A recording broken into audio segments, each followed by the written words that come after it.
Welcome to No Mama Grow Mama with your host, Naledi Stones, where we discuss all topics related to health and wellness for you and your family. In this episode, I speak with Shonnie Lavender. She is a parent coach that supports families to co-create the family life that they've always wanted. And I think that this episode is really amazing.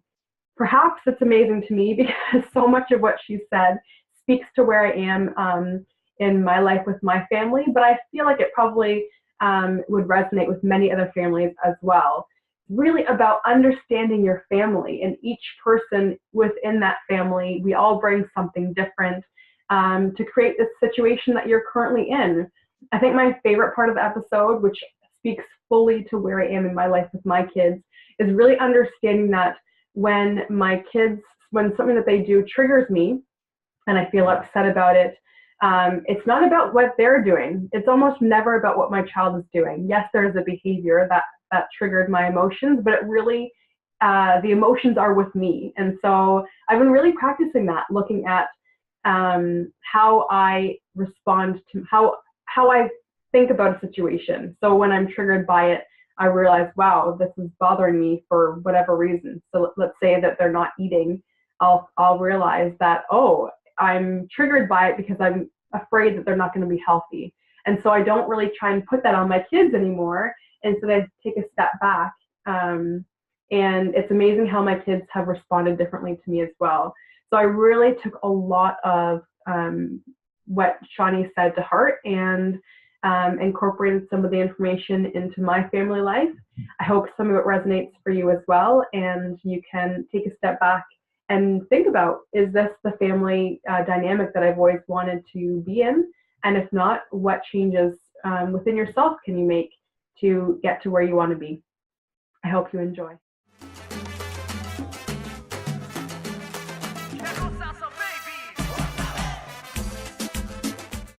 Good morning. We're doing a chat this morning with Shonnie Lavender, a parent coach in North Carolina. Thank you so much, Shonnie, for meeting with me today for this chat. Welcome. I'm so glad to be here. Thanks for having me. Yeah. So can we sort of start this interview by talking about what you do exactly? You've got your own little business with being a parent coach. Is that correct? That's correct. Yeah. So it really looks different for each family that I work with, but in general, what I talk to people about is that I am a support partner for the parents that I work with. So what that means to me is that I am there really to be, it's almost like a cross or a mix of people you would turn to that you would really trust. So this would be different people for different families, but it, would be like a cross of your best friend, your mom or your dad or an in-law, somebody who's been on a similar path to you, who has that experience as a parent, but also who has professional background and experience to work with some of the issues that we all face in family life. So things like communication, how to work with our children around helping them learn what behaviors are acceptable in our family and which ones are not. So I bring basically a set of skills and attributes that I work with people each week. Usually I'm talking with them and we're going over, how's family life going? What are the challenges you're facing? Obviously with all my clients too, they have a set of goals that they're working towards, or visions more accurately. So maybe they're wanting to really increase the connection in their family. They live a busy life, and so they're really wanting to deepen or restore a connection that they had maybe when life was simpler. Others may be working on really finding their groove as a family, to really be like, okay, what are we about as a family, so everybody's different. But so then I work with them and I listen to them and I troubleshoot, I problem solve. I'm a great listening ear because, as you know, as a parent, and all of us know at times, it can be incredibly isolating. Even if we have community, sometimes it's still just like we have the sense of, what am I doing? I have no idea how to do this. I'm in these uncharted waters. So just really being somebody who will listen to them without judgment, and at the same time, hear things and reflect back to them. Did you notice this? Or here's something that I heard. Is that what you're going for? So really being a partner for them to be the kind of parent that they want to be, and to create the family life, or co-create is more accurate, co-create the family life that they want to. So I'm not an expert, and you said I'm a parent coach, which is the way I describe it, because I'm not a parenting expert. I don't tell my clients, well, here's what you should do. I will say, they know what my values are, and I'll say, well, if you're wanting to create this, I may ask them, I can say, is what you're doing right now, do you think that's in alignment? And I let them answer that. I don't need to say, that doesn't work. That's their own evaluation that I want to bring forward, so that they can choose and do what fits for them. And then I support them to bring that into reality. That's nice. That's definitely why I was drawn to you then, because I remember it was like 3 or 4 months ago, I discovered an interview you did on Honor the Feminine podcast, and it was called Conscious Mothering.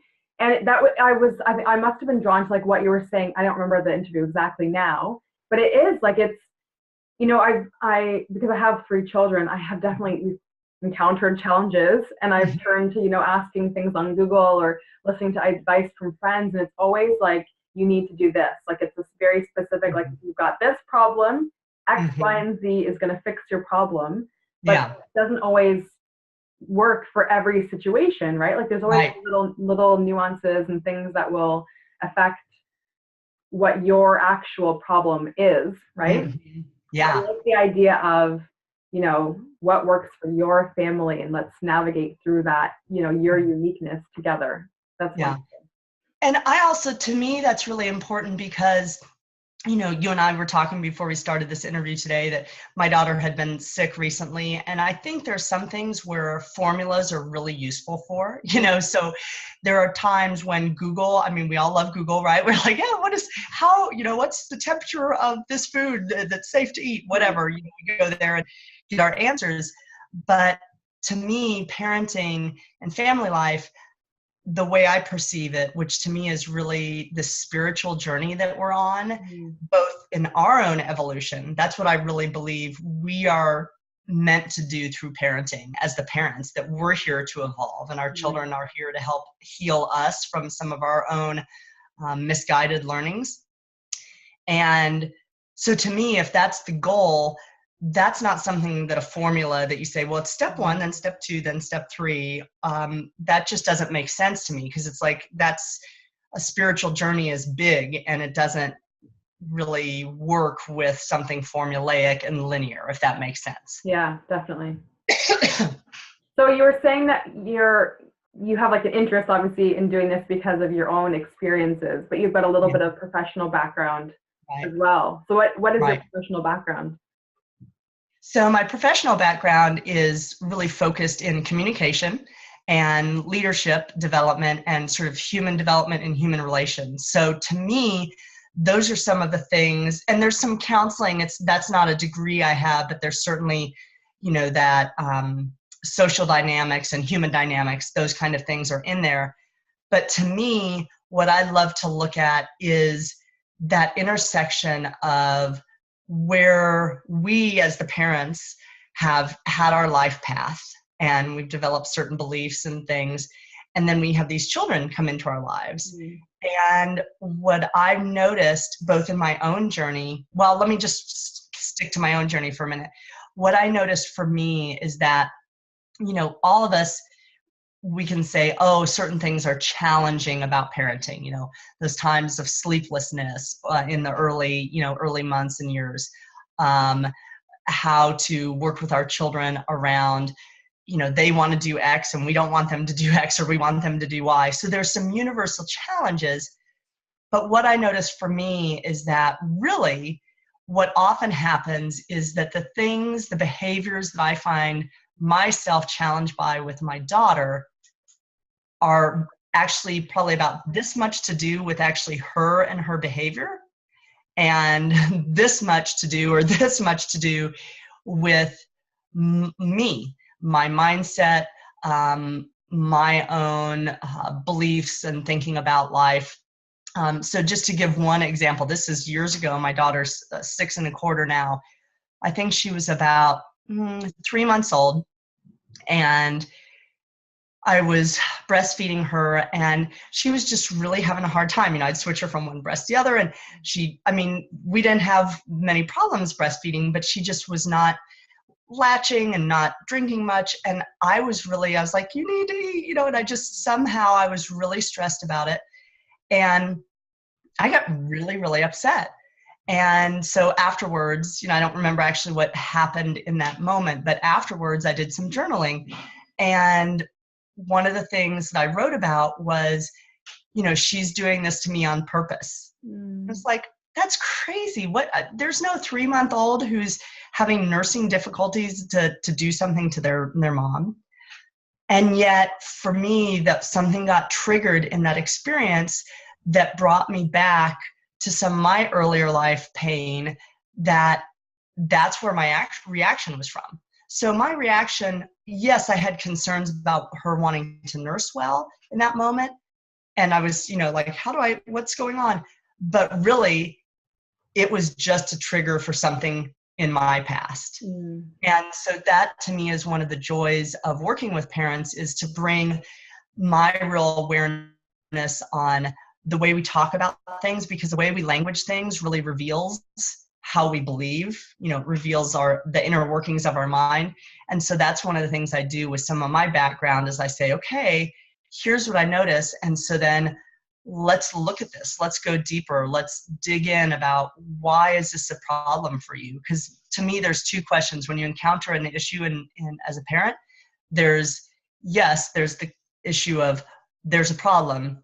But to me, the bigger question is, why is this a problem? And you've probably experienced this with your husband. You all have different responses to different things. So some things that you find really, like, oh, this is so hard for me. He's like, what? This is, and vice versa. There are things that are hard for him, most likely, that you're like, that's easy, babe. Because you're two different people with two completely different life histories. Exactly. Yeah, totally. So do you find, I think I got a little bit thrown off track. I'm just thinking about from my own journey with this too, when I discovered like positive parenting resources and things like that. Like imagining that, working through these challenges, if you can really go inside and realize why you're triggered by certain things. I had this like view that we're supposed to get to this family where everything is so positive and peaceful and quiet, and like we're just going to talk nicely to each other all the time. Is that realistic? Like, is that where families do end up if they start to really? It's a great question. That's a great question. And part of me wants to give a silly answer to it. I think that is one of those things where we get ourselves really caught in unrealistic expectation, that we're human beings. So, maybe in 3 generations, that's where we'll be. Maybe we will have evolved to that point where, okay, yeah, I get, I know that's my stuff and I don't react to it. So I think that's a possibility. What I will say from my own personal experience and with clients is that I think if we think that is just, again, one more hurdle then, that we're like, oh, wait, today didn't feel good, and so I must suck as a parent, or there's something wrong with my kids. And it's like, no, we're human beings. We, sometimes we're operating at low sleep. The other day, I had this with my family. I was just really, I've had a lot of challenges. I have a terminally ill step parent right now, and just, that's a lot. And I, have other things that have come up. And so I'm really feeling in a pretty vulnerable place in my own life recently. So when I'm in that place, and especially and then I had illness on top of that. So I'm feeling vulnerable, then I'm sick. And so in those places, I am less resilient. I'm less resourceful. I have less to pull on in myself. So when I then hit a bump with my daughter, I'm not as patient. It's not an excuse. It's just to say that's what's real for me right now. Right. So I think, to me, that's one of those things. It's more like, use that as a signpost to say, I noticed that, gee, we're hitting several bumps lately.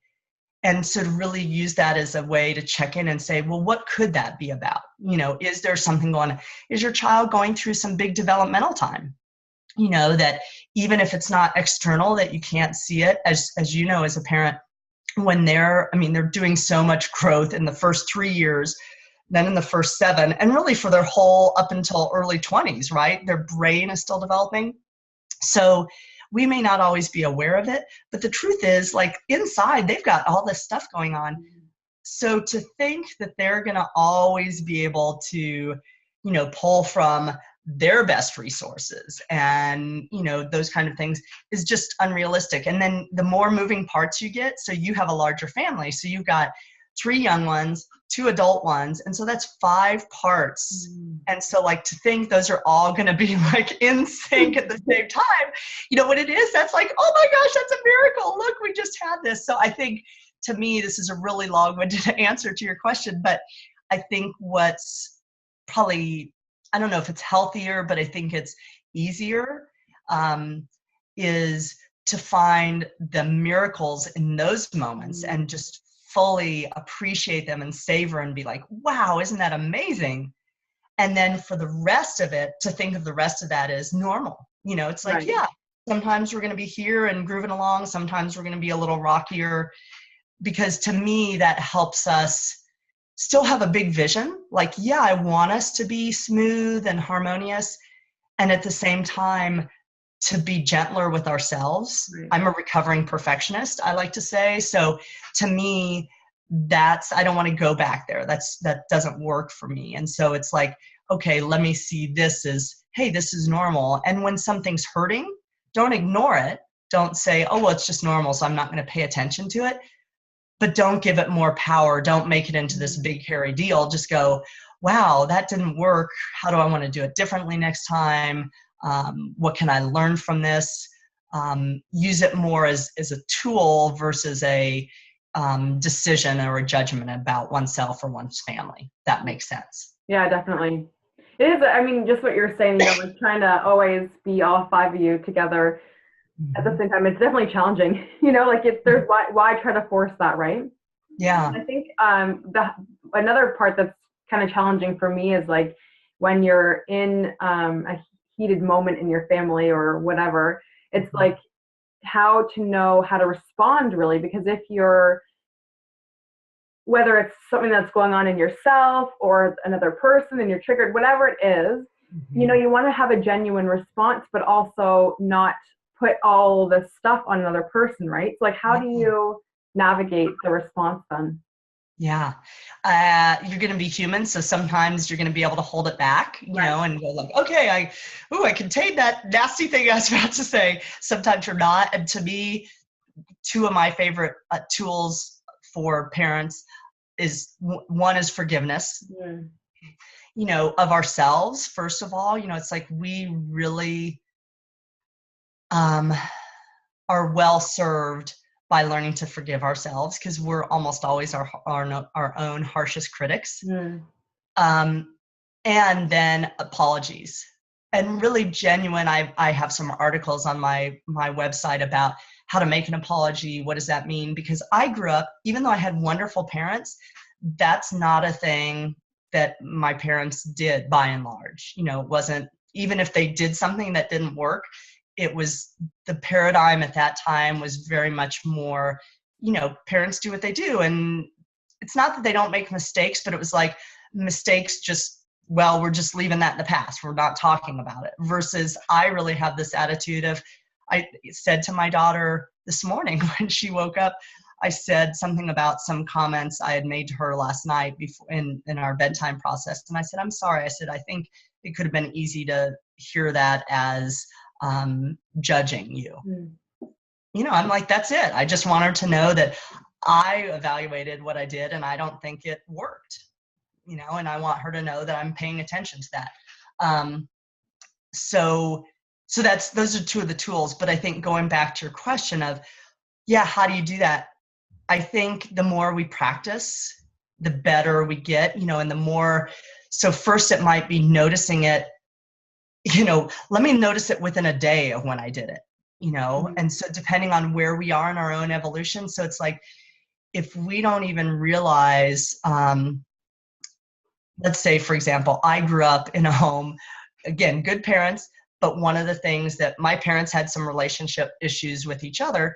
And one of the tools, or not tool, it's not the right word for it, one of the weapons really that they used, my mom in particular, was she used sarcasm. Mm. So that was a safe way as a woman that she had learned to express her frustration. Mm. Now, so she would say sarcastic things to my dad. So that's part of what I learned. So I have a streak of being able to be sarcastic and make these little cutting remarks. Mm. And thankfully, I have a husband who doesn't let me do that. You know, he's like, I'm not going to let you talk to me that way.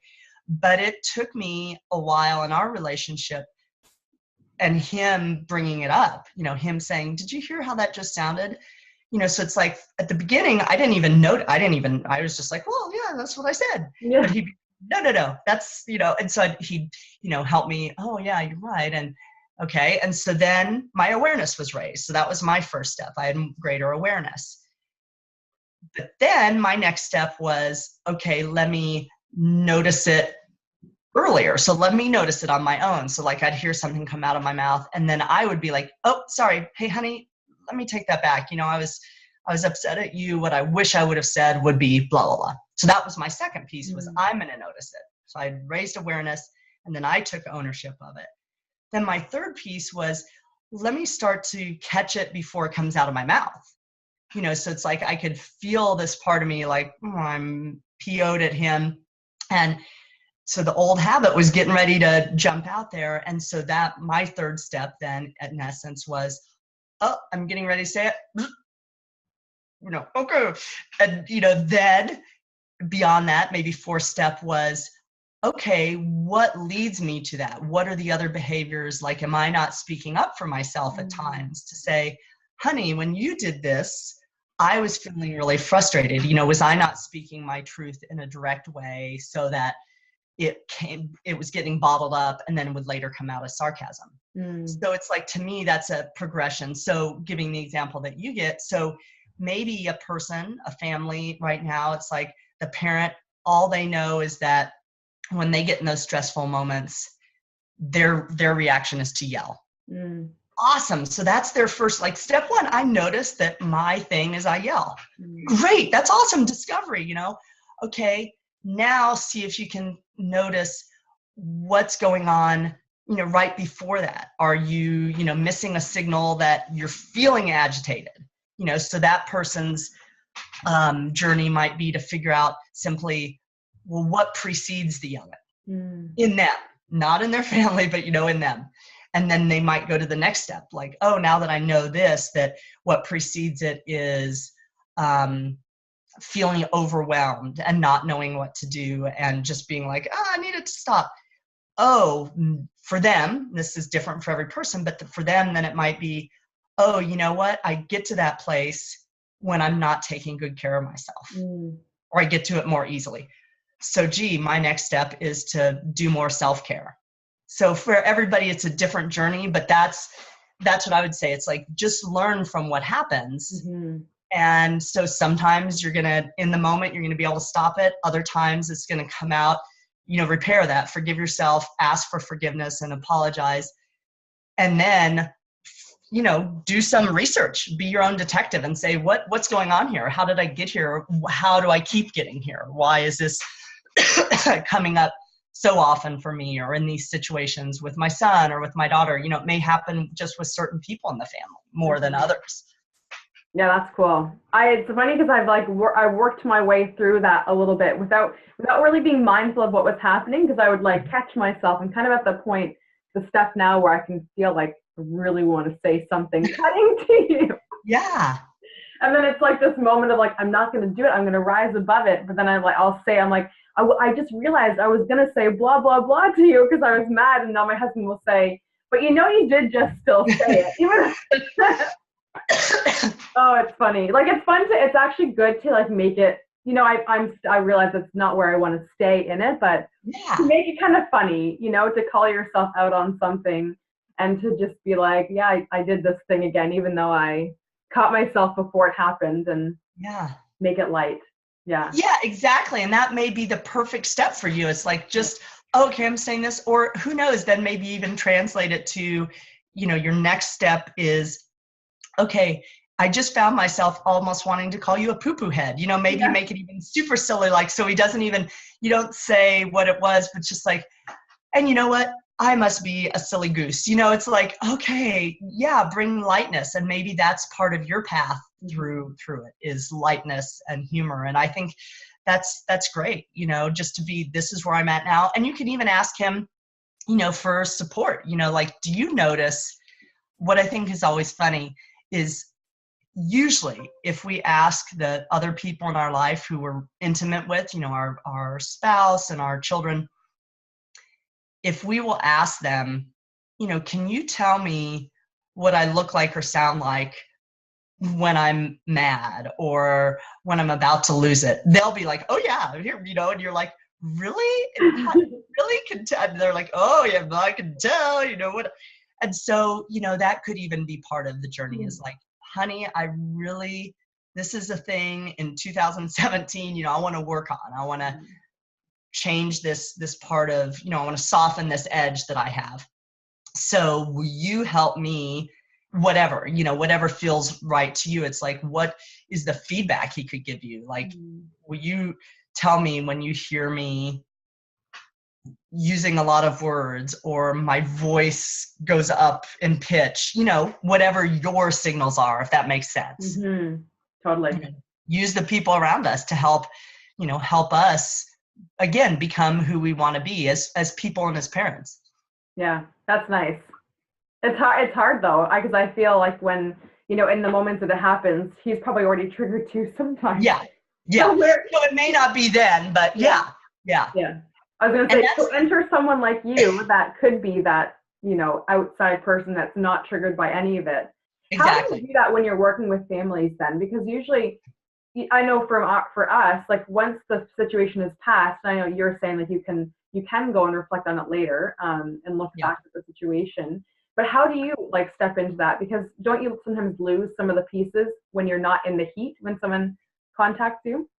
Yes, and two things I'll say is, one, I work almost exclusively just with one parent. So even though I'm supporting the family, I'm with one parent. So that's the person I'm coaching. Okay. Now, I'm very well aware that one person, even a very self-aware person, is still going to have, all they're giving me is their perspective. Even if they can say, well, I think my husband thought this, or, they're still going to give me their perspective.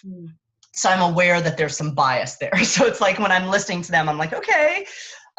So part of me sort of listens for and thinks about, well, what could your partner or what could your child have thought in that moment? So I try and sort of like put a part of me into that place of hearing, how might it have been over here?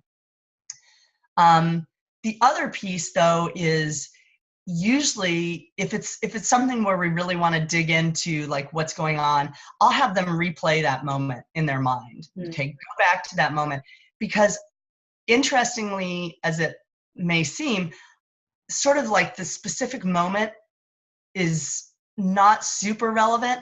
What is relevant is what goes on in them.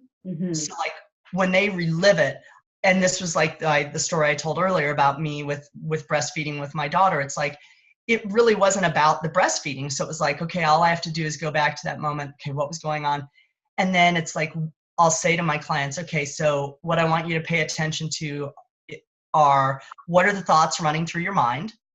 And where do you feel the energy in your body?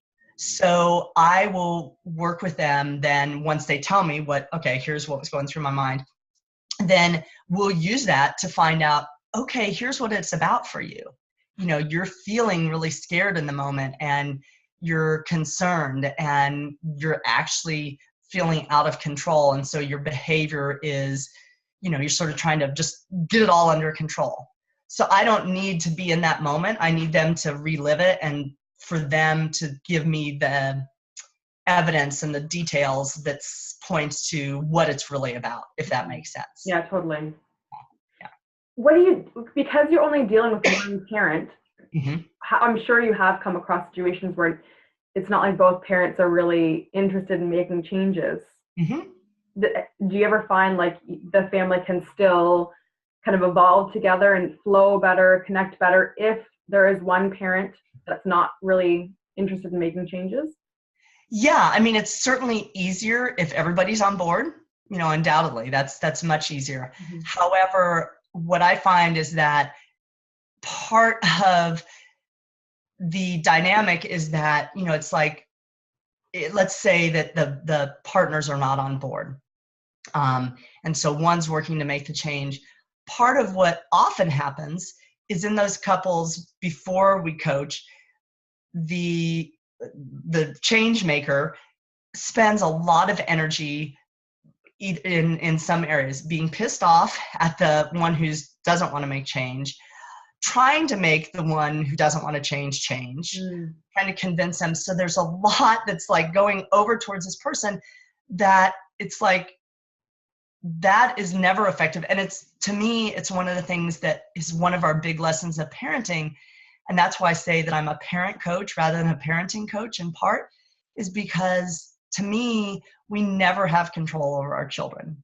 That's just not, it's never in the cards. Now, when they're infants, we have so much, they are so dependent and they have so little that they can actually physically do for themselves that it looks like we have control, like, okay, I'm going to put you to sleep now. But it's like, if you've ever had a child who hasn't gone to sleep when you wanted them to, that we're not in charge. We're not in control.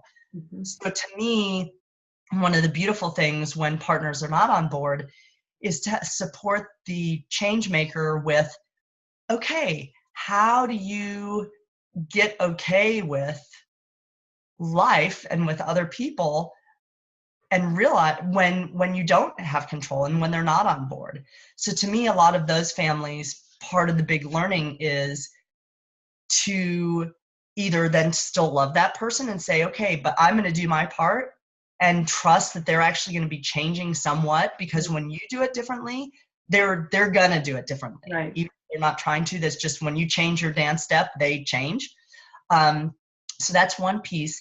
And then for some families, though, there really may be this decision of, okay, I really want to go this way, and my partner is absolutely not on board with that. Then for me, it's also supporting that person to be really clear. Okay, are you willing to keep you going this way and that person going this way? And if you're not, then I think an important piece is to say, okay, well, what do you want to do instead? For some people that might be, well, you know what, I want to move out of this relationship over time. Okay, then that's what I want to support you in. My goal is not to make them work together. My goal is to support that person. And if that's the decision they come to, then either working with them or getting them in touch with other resources or them doing that. But I don't think they don't have to be on the same page, because there's always beauty that comes out of it, even if it's just one parent. It's like they're going to change their dynamic. And often when they change, the whole thing changes, and it may change enough and it may not. It may still be, no, this is not working and we need to go separate ways. Mm-hmm. Yeah, so it's cool. Just being like that really support person for them. Mm-hmm. What you said about not being able to control your kids, like that's been a huge paradigm for me in the last little while. And even, with my husband too, because I definitely saw myself as like the helm of our family, and like I need to control, like not in a horrible way, but like I saw myself as being like the person that like needs to usher everyone into what they're doing. But it's been like, I don't know how I came to it, however it was, like realizing, wow, we really don't control other people. It is all about what's going on within ourselves. And, when you shift yourself, watching other people kind of like, giving them space to do their own thing, or they kind of come back around to you. Really, it's neat. And I think it's easier, and part of this, again, this reflects my own experience. So I come to it from that, again, recovering perfectionist mindset and life experience myself. But I think this is true for a lot of moms in particular, is that we, in that sense of the controlling piece and wanting to orchestrate and, like, hey, I want to be the peacemaker and keep it flowing smoothly. We are really setting ourselves up when that happens to make our own happiness contingent upon what's going on around us. Yeah. And then we're replicating that model for our children, so it's like, oh, well, mom can only be happy when everybody, and it's like, we're powerful. We are powerful women, and that is not in our power to get this going. That's why I talked about co-creation earlier. Mm-hmm. To me, that's a really fundamental piece of how I work with parents is you are co-creating this with your children. You have your piece, and your piece, where it is, it's you. So it's like you, what you think, what you say, what you choose to do. Your child has their piece, and it's the same thing, but with them, what they think, what they say, what they choose to do. And what I find the old paradigm model tends to be about parents teaching and making kids do what they're supposed to do. Mm-hmm.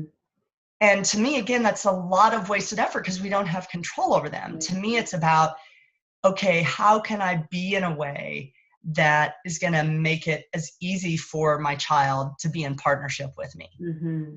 And also know that sometimes they're not going to want to be in partnership with me. And sometimes it may have something to do with me, but again, we're human. It's just like some days I might not want to be in partnership with my husband. Right. And it's not his fault. It's like, I've got something going on, and it's my stuff to work out. But if I or if he tries to force me to, get along with him, it's like, it's missing the point. It's like, I'm over here in my own universe. And so I think that's the thing with our children too, and our spouses, when we have them, is like, do our part and be there for them, mm-hmm. and help them if they're open to it, especially with our children, help them notice, like, do you notice when you do it this way that it doesn't feel very good on my side? Mm-hmm. When you say, like, I'm not a fan of say please, say thank you, those kind of things, because, well, there's a lot of reasons, but what I prefer to do instead, for instance, is maybe to say to my daughter, if she says something to me like, get me this or do that, depends on the moment. Sometimes I'll just play with it and be like, yes, your highness, and make it light. But sometimes I might say, I would do that. And when you talk like that, I don't get the sense that you really are caring about me. You just want me to be doing things for you. So I'm not making her wrong. I'm not shaming her. I'm just saying, here's what goes on my side. Mm. And in the moment, she may choose to be like, okay, whatever. And most of the time, though, she'll be like, oh, could you get me thus and such? Mm. So to me, that's less about, like, I'm teaching her how she should talk to people. And I'm saying, for me, this is how it is. And I'll say to her sometimes, if we go into a social situation, I will say, like last night, we went to a party at a neighbor's. And before we went there, I said, even though I don't do a lot of the, societal niceties, I said, now we're going to a party and this is a time where we could practice our etiquette. And she said, what's etiquette? And I said, it's a way of being with each other, and sort of being proper, because she's used that word proper before. So I get on my sort of fake British accent. So I said, let's play. So when you meet somebody, you respond to them. So I said, and we're driving in the car, so I'm like holding my hand back behind me. So I said, hello, I'm Shonnie. Nice to meet you. She shook my hand and she said, hello, I'm Graceland. Nice to meet you. Now, she didn't end up doing it at the party. Which part of me I noticed in me sort of like, oh no, what are they going to think about her? And that's, again, my stuff. Oh, how is she going to be judged? How am I going to be judged? But it was like a way of saying, not, you should do this and I want you to do this. Letting her know, though, in this context, here is part of what other people anticipate. Mm-hmm. You're 6, so it's not a thing with me. I want you to know, though, that's part of what sort of generally happens in those situations. And sometimes she's really responsive and she'll do that. And she was, she said hi to people and stuff, but, she's 6 and it's a bunch of adults. So she's, not all adults, but mainly. And so, that's also intimidating too. And I can respect that. So to me, I've wandered around here, but I think there really is that piece as moms that when we let go of this thinking that it's our job to orchestrate and get the moving parts all working together, it's easier for us, because then we're like, okay, you all have responsibility for your lives, and I'm here to like support you and help you. And when I notice things, maybe to say it or to reconnect with you, less than be like your teacher. Mm-hmm. I really think it's basically reversed. I think in my mind, really our children are our teachers. We teach them a bit about the world and how it works, but I find it's incredibly egotistical and a lot of hubris, actually, when we look at the state of the world that we have created, and we think that, oh, we adults can teach kids how to, it's like, okay, what are we going to teach them? We're going to teach them how to have war and, it's like, and I'm not saying you and I personally are responsible for all that's going on out there. And yet I think for me, there is that awareness of, as adults, there's a lot of things that we could do differently, And so to me, I don't like to think of myself as, oh, somehow I know a lot more than my daughter. I have a lot more life experience in this life than she does. But from what I've seen from her, she came here with a whole boatload of wisdom that I could actually benefit from paying a lot of attention to her and how she goes through the world. So that to me, I actually came to this realization over the weekend. Like it was like this light bulb moment, because we had a family function to go to last night. It was at my dad's house, and we're doing this new thing with our kids now, unschooling. So my dad is like this. He did adult education. He did some teaching. He works in human resources. He is like fully embodies like the old paradigm.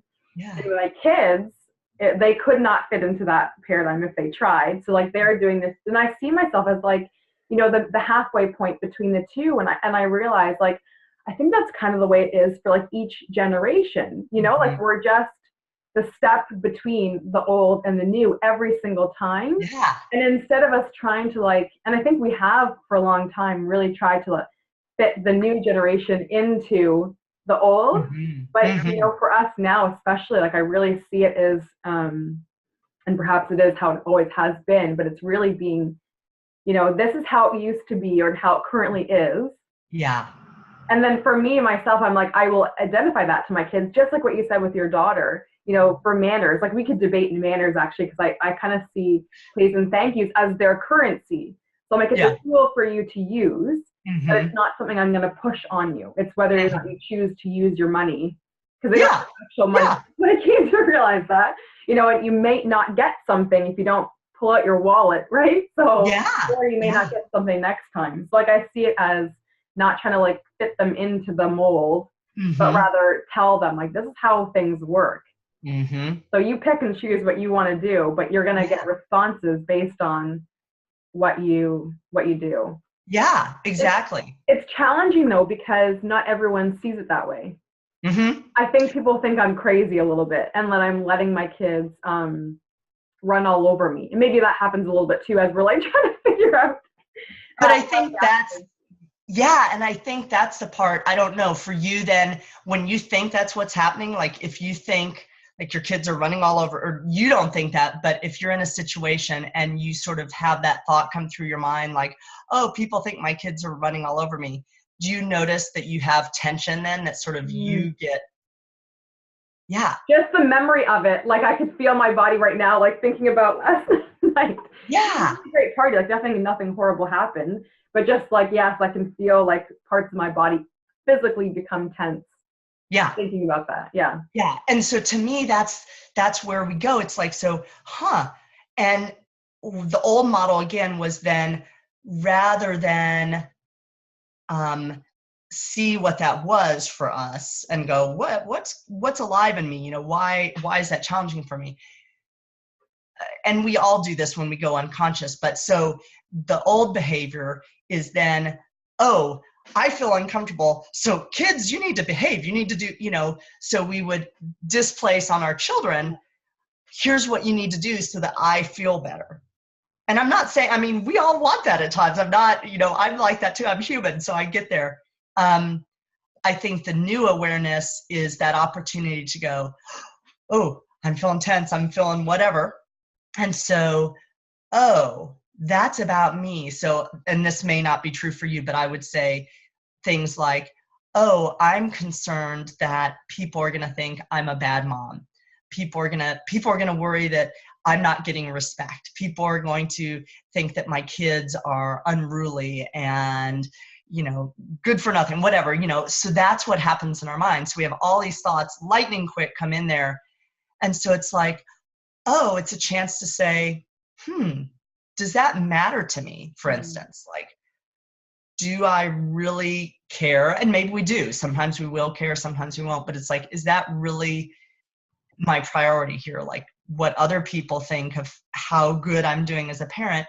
Or do I care more about my children having autonomy, for instance? And some moments we're going to choose, I care more about how other people think about me. And that to me, again, is just when we slip back into that old behavior. And it's nothing to be ashamed of or to beat ourselves up for. It is something to be aware of, though, to go, oh, yeah, I really still get triggered by, and other people won't, other people, it's not their thing. They don't have so much buy-in to that, but they'll have other things that trigger them. Right. But yeah, I love what you said about being a bridge or a step between, because yeah, we always have part of us is in that old, because that's what we grew up with, and what comes in those earliest years is what stays the strongest. So we have that old, and as we've evolved, we have this consciousness and this desire to be in this new place. And it's like, but we're not there. We're half here and half, or probably not half, but we're partially here and partially there. So it's a chance to be like, rather than, well, let me rephrase it, like you're doing, helping your children see, here is what is right now predominantly. So I want you to understand how this world works so you can interface with it and work with it. And what we believe in our family is this, so we're moving away from, but it's like, so you help them be in the world that is and be ready for the world that can be created. And so to me, it's not just, you don't want to just prepare them for life as is, which is again, sort of that old paradigm. It's like they need to fit in, they need to, and we want that. We don't want them to be outcasts in the current world. Most of us, that's a real strong desire. And at the same time, I want them to be able to create something so much different than what we're currently creating. And they can't do that if they get put solely into what is, if it's like, well, it's reality and that's all there is. It's like, oh, then we're just going to get that same thing getting replicated. So they need to have some of both. Yeah, totally. I crave more conversations like this. I'm like trying to be so conscious of the time, but I just want to keep talking to you all day long about I know, I'm loving it too. It's to me, it is that richness. To me, this is what I love about what I get from coaching, is being with people who are, and that's why I said it doesn't matter what I think. It's like, I get inspired. If you want to do please and thank you, that's totally fine. I love hearing about how you use it, like the currency. I mean, that's beautiful. And to me, I see that it's a very loving, nurturing, guided way to help them see how they can prosper and how they can have power in their lives. And so to me, that's where these conversations get us. It's like, there isn't a right way. I make my choices that fit for me. You make your choices that fit for you. I think we make the most fitting, appropriate, congruent choices when we have these conversations, so we can hear each other and oh yeah, or we hear ourselves and say, I wonder why, and then we're like, then it sparks something in us that comes up in 3 days with our children, or 3 weeks, or 3 years, that we're like, this is what we were moving towards, all the time. So yeah, it's beautiful. And yeah, maybe we can talk some more. And I've really enjoyed the conversation. So thanks for asking such insightful questions. Oh, you're welcome. And I meant to, this whole time, I guess before we started chatting, I meant to mention your videos that you do on YouTube, because that was after I saw the podcast or listened to the podcast on Honor the Feminine. I immediately went to your YouTube channel and was just like obsessively watching your videos for the first couple of days. You have some really fantastic videos that again help to like take your thinking to the next level if you're wanting a change, if someone's wanting a change with their parenting. So I want to make sure we get a link in our show notes to your YouTube channel. So people can also, if they want to, absorb some of your information. And can we leave off this episode with some 3 things that you'd want to share with families? Absolutely. I'd be delighted. Okay. So as you can tell, and everybody listening to this can tell, I'm not a very concise person. I process by talking, so I'll just try to keep these short though. So I'm just going to go in the moment. So let me pause and just see what comes up about what I want to share.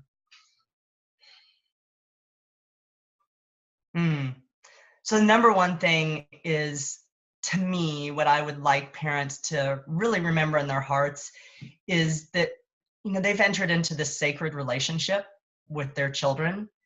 And to me, it's not about getting it right. It's about being present and being aware and endeavoring. It's like this putting forth an effort to be open and learn and do one's best. And to me, the other piece of that, this sacred journey, is that there are no wrong steps, really. It's when we make a mistake or a misstep, to me, part of that is then showing our children how to still love ourselves when we make mistakes. It's showing them, or we can use it to help show them what it looks like to, come to another person when we have done something that has been hurtful or harmful or potentially that way, and be vulnerable and say, I'm really sorry, and make new choices. So it's like, even when it goes bad, there's beauty in it. Mm-hmm. Because part of what I want for all parents is just to have greater ease and self-love in the parenting process, because it's rife with judgment. We give it to ourselves mostly, but it does come in from outside.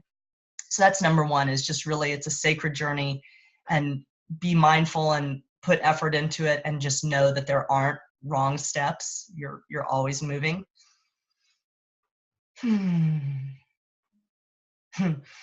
think the second thing would be to really be open to learning and teaching being this fun.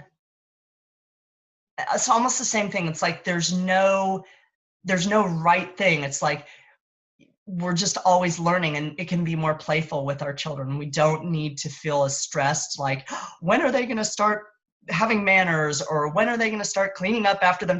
It's like we often get so tied up in the outcome that we miss just this journey of, wow, this is the first time I saw my child express empathy. That's amazing. It's like just to appreciate where we are. So don't be so serious about it. It's like, let's be light and have fun as we learn together.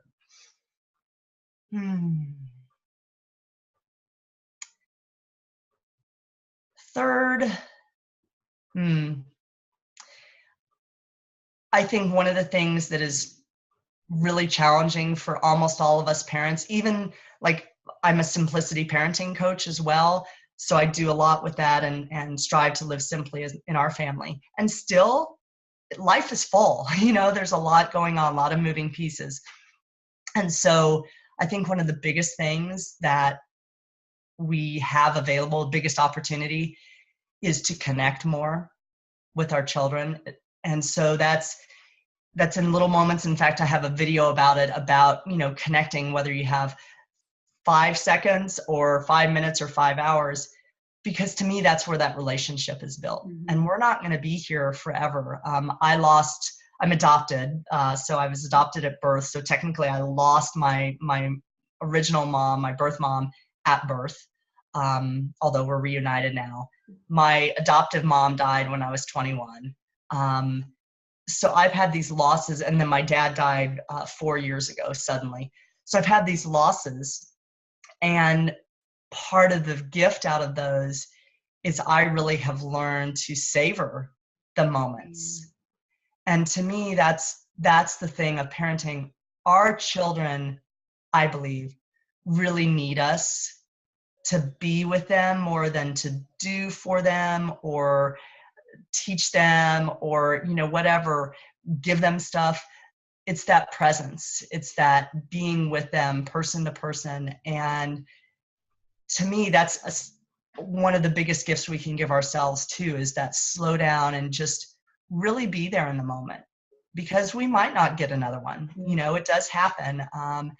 And so it's like, let's make this moment, whatever it is, as connected as we can. So that's the other thing, is just really encouraging parents, take those times, just breathe, let some of the doing fall away, and, okay, let's be with my child right now and really savor the connection we have. So again, we'll put a little link in the show notes to Shonnie's videos. I think my favorite one is, I have to say it, the renaming the tantrums.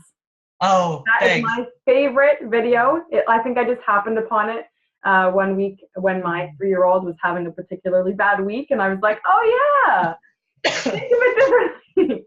It's like totally rechanged how we look at outletting his emotions.